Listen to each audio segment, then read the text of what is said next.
Hello and welcome to 3D Printronics. In this video we will show you how you can see the various settings of GRBL firmware which you have uploaded onto your Arduino Uno board.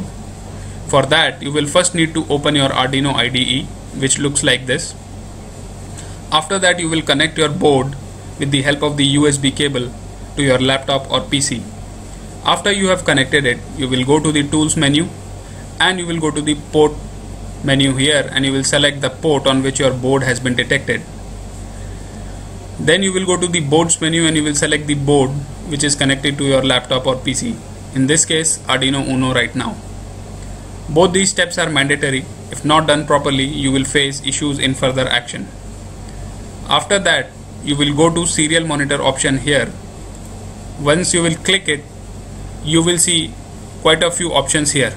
You will first go to the baud rate and you will select 115200 as the baud rate instead of the default one, that is 250000 baud rate.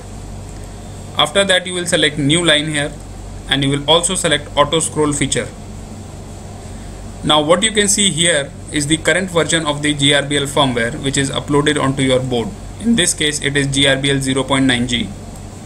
In order to see the various settings or various values of GRBL, you will type simply $$ and press enter and you will see the various settings or the various values in the GRBL. Now in case if you want to change any of these values, you will simply type $, its value, its number 1 equals to and the value. In this case $1 equals to 200, we are changing this value and simply press enter. Simply press enter.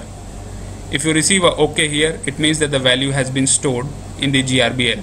To confirm this, you can again see all the values by typing $$ and pressing enter. And now you can see that the value has been changed to 200.